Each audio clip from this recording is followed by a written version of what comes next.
He came into my life by accident. A small, dirty dog was sitting in the rain near my building. He wasn't barking, just looking at me, like he was asking for help, but without a sound. I was 8 years old. "Mom, can we take him? Please."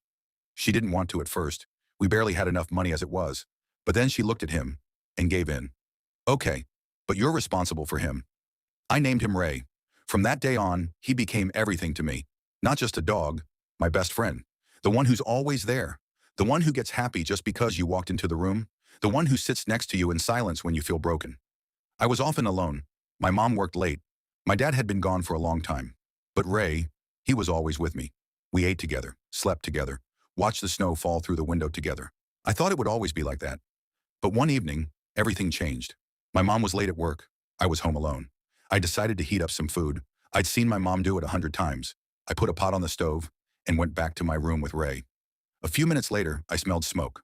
At first, faint, then stronger. Then I couldn't breathe. I didn't understand what was happening. I started coughing, panicking, calling for my mom, but she wasn't there. I was terrified. I just sat on the floor, not knowing what to do. And then Ray started barking, loud, desperate.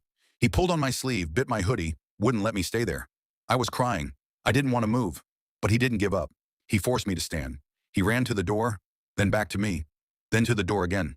I could barely walk. The air was thick with smoke. When we reached the hallway, there was already fire. I thought it was over, but Ray suddenly ran forward, straight through the flames, and he came back. He grabbed my sleeve and pulled me with him. I couldn't see anything anymore. I just followed him, and we made it out. Neighbors had already called the firefighters. They carried me outside.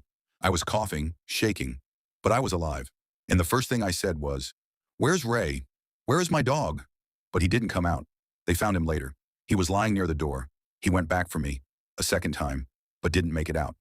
I didn't cry. I just sat there, holding his collar in my hands, and quietly said, "He saved me, and I couldn't save him." My mom hugged me, but I barely felt anything, because in that moment, I understood something.